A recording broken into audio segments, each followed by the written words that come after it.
Welcome back to the channel where we shine a spotlight on the incredible Black heroes whose stories have been erased from mainstream history. If you're passionate about uncovering the truth and learning about the fearless individuals who fought for justice, you're in the right place. Make sure to hit that subscribe button and turn on notifications because today's story is absolutely incredible.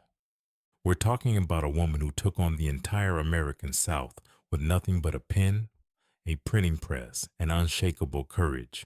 She exposed one of America's darkest secrets, faced death threats that forced her into exile, and never backed down from the fight for truth and justice.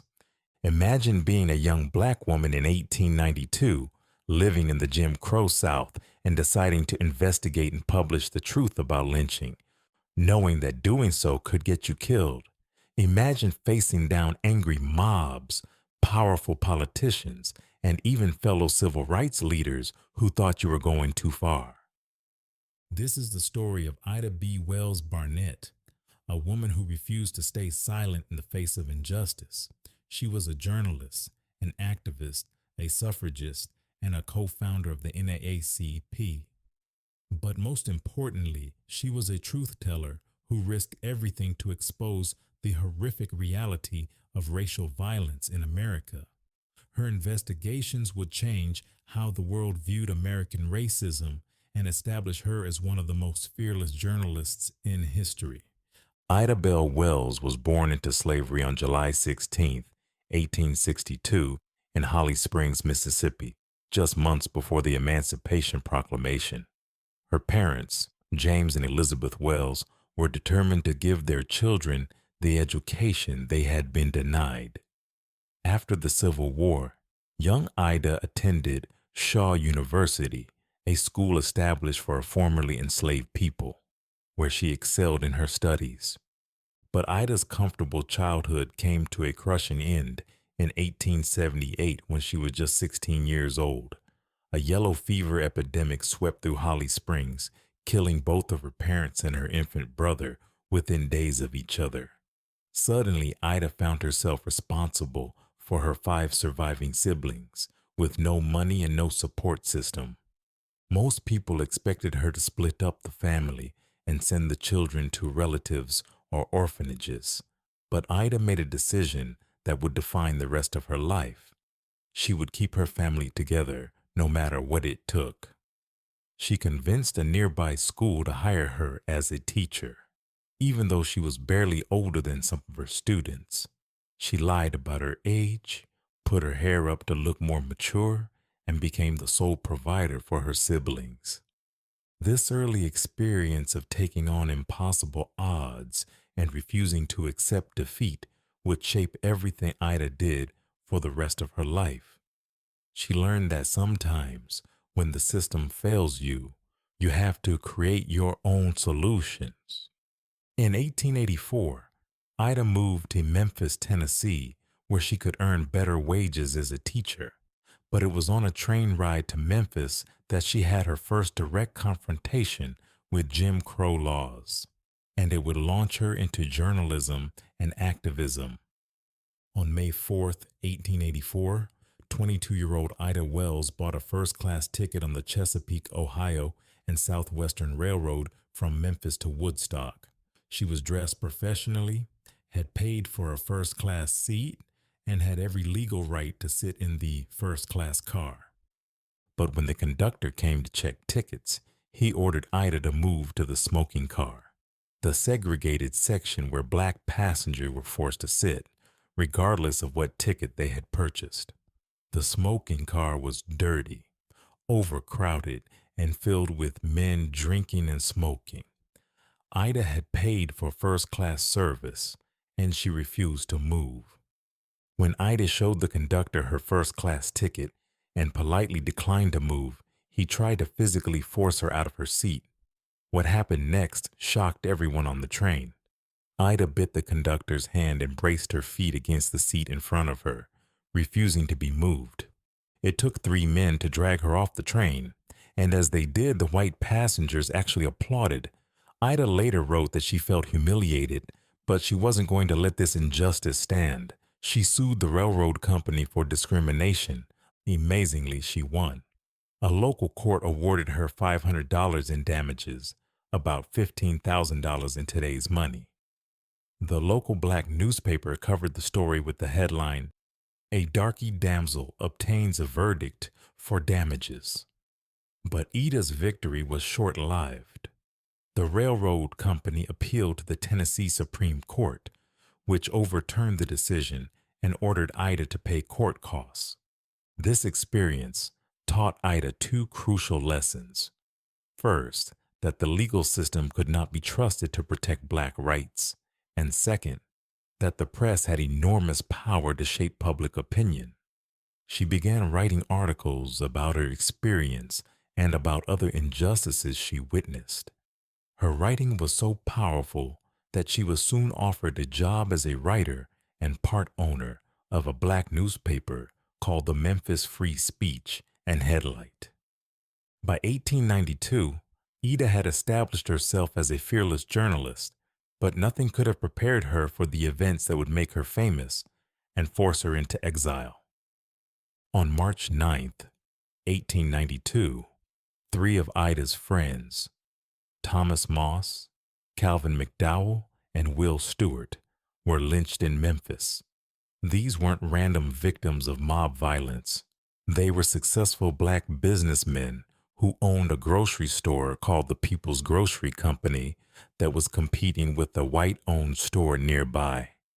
The white store owner, angry about losing customers to the black-owned business, started a confrontation that escalated into violence.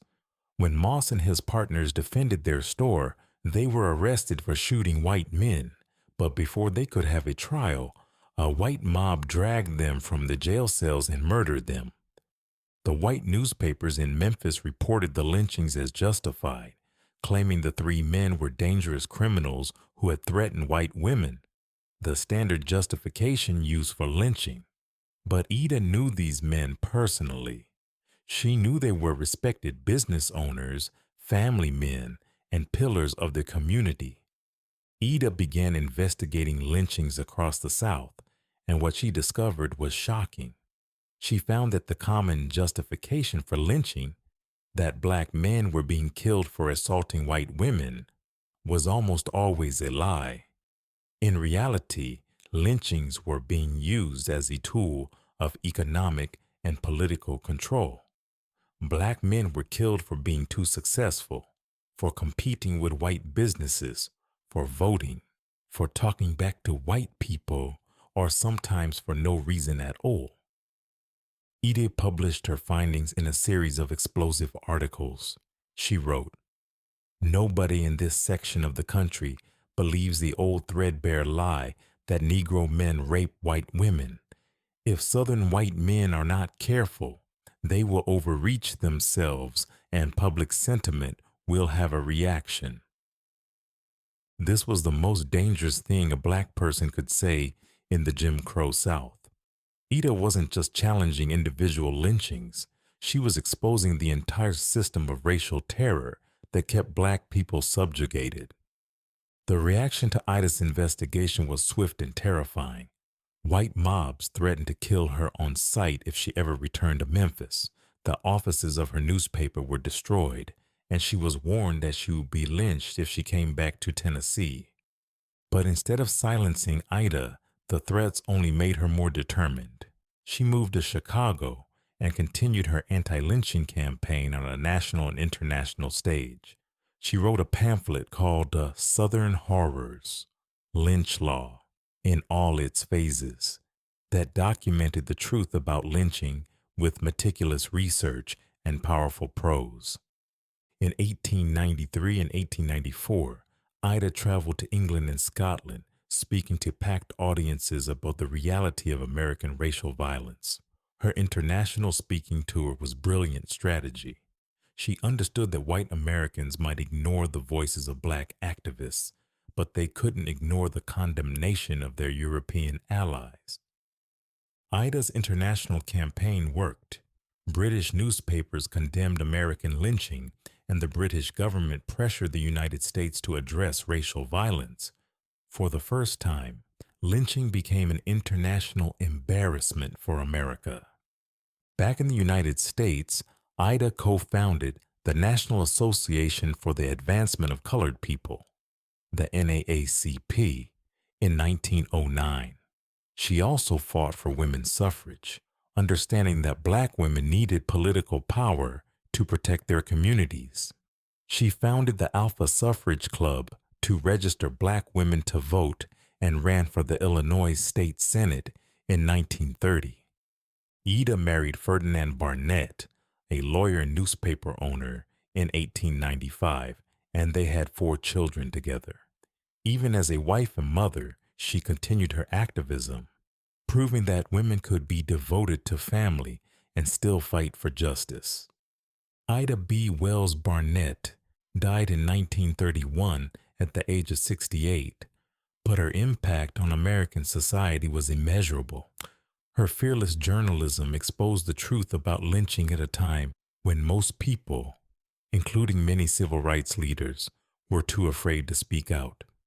What makes Ida's story so remarkable is that she understood something that many of her contemporaries didn't, that you can't fight injustice with politeness, while other Black leaders of her era advocated for gradual change and accommodation.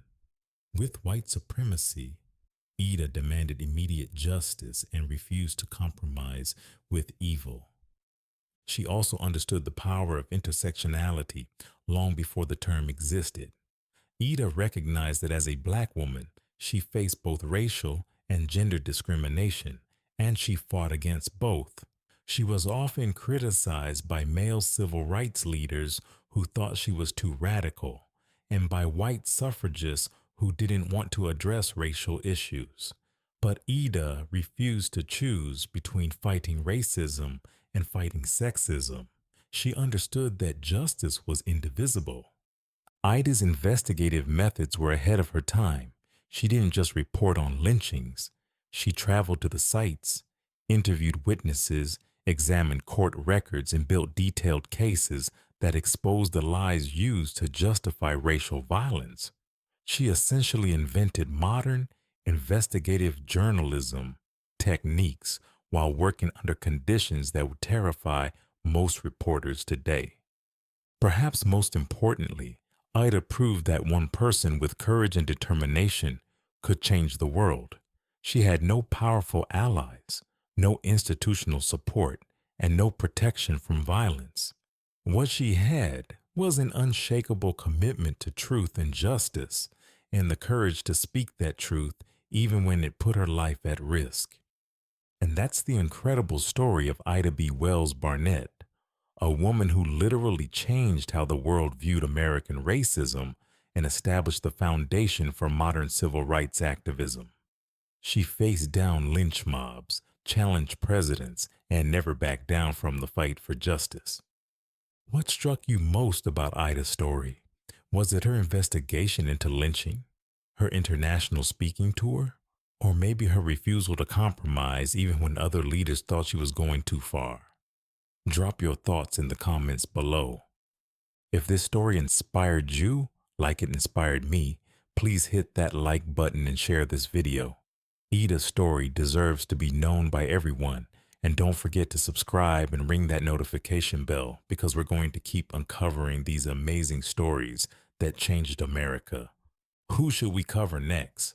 I'm thinking maybe Mary Ann Shadd Cary or Constance Baker Motley. Let me know in the comments who you want to learn about. Thanks for watching, and remember, history is full of ordinary people who did extraordinary things when they decided that justice was worth fighting for. Keep learning, keep sharing these stories, and I'll see you in the next one.